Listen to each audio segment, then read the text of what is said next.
But speaking of growth, one of my favorite sayings is, if you're not growing, you're dying. And one of the things that I've been to Agent Reboot the last 2 years in Chicago, and I swear every time I leave, it's like if I can carry it, it's like we're carrying this much information, and my head is spinning like this. And so if all you do today is take a couple of seeds that you can plant and start growing, that's what it's all about. So we're going to talk about several ways that you can simply and effectively grow your business. And I'm going to share real-life stories from real-life Century 21 agents. It's not rocket science, and many of these things you're probably already doing.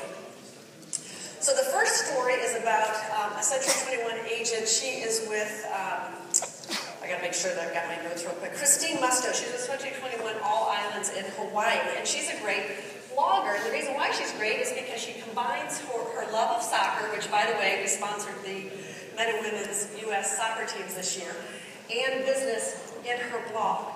And so if you do anything, I mean, many of you guys are already probably bloggers, don't just talk about business, because that reminds me of the Peanuts, you know, nobody cares. I mean, they do care about your business, but they're more drawn to you if they're talking about something that interests you.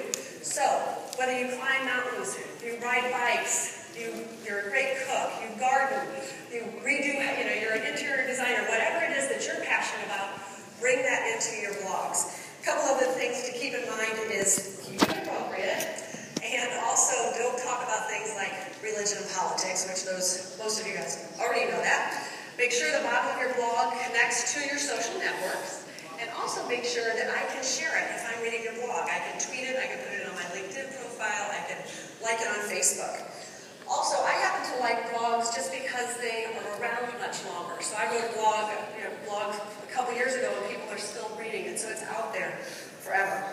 Our next idea is from Dimna Faye Hart, and she's out of Chicago, and I've actually met Dimna, and she is with Century 21 McMullen. And what she does is she leverages those real estate sites like Zillow and Trulia. Trulia is her favorite, and what she has done is she uses the Q&A section.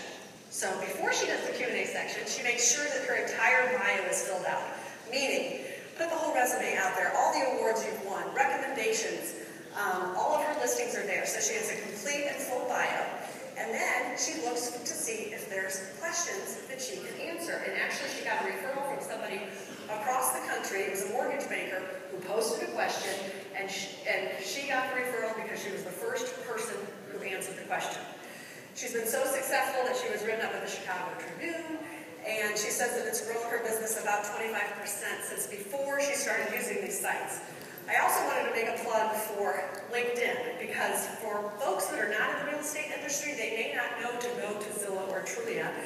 And if I'm a corporate exec and I'm moving here from Coca-Cola, I go to LinkedIn. There were 4.3 billion people searches on LinkedIn last year.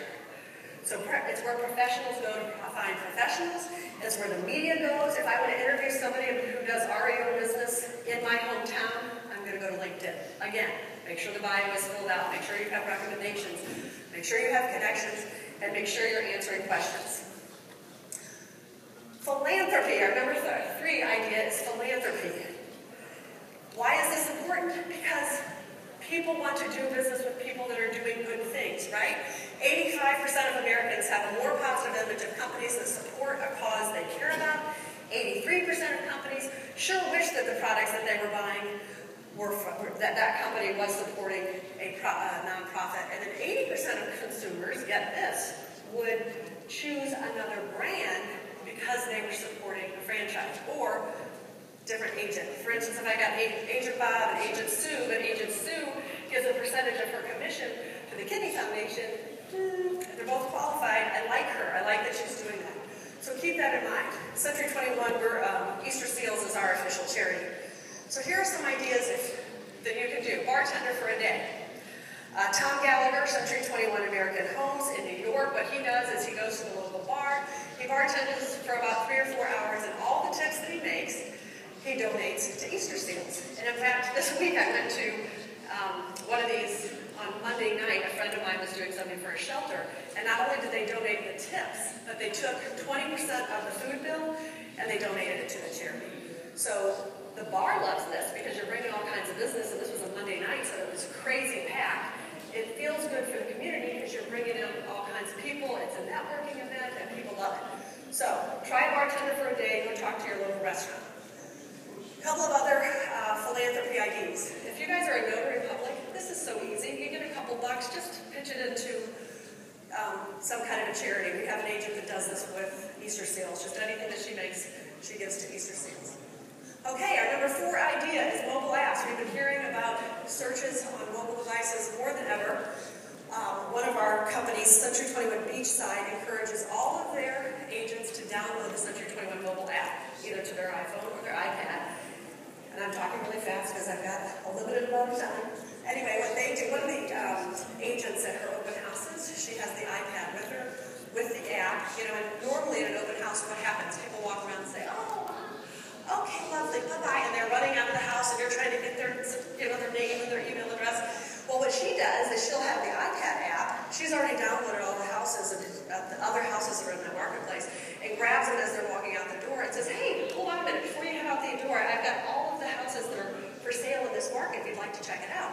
And actually I can pull up some information about the schools in the community. And so what she's finding is that people are staying at those open houses longer. And if you don't have a corporate mobile app, just download the Zillow, the Trulia, or the Realtor.com one, or Smarter Agent has, you can do a customized app through Smarter Agent if you haven't already done that.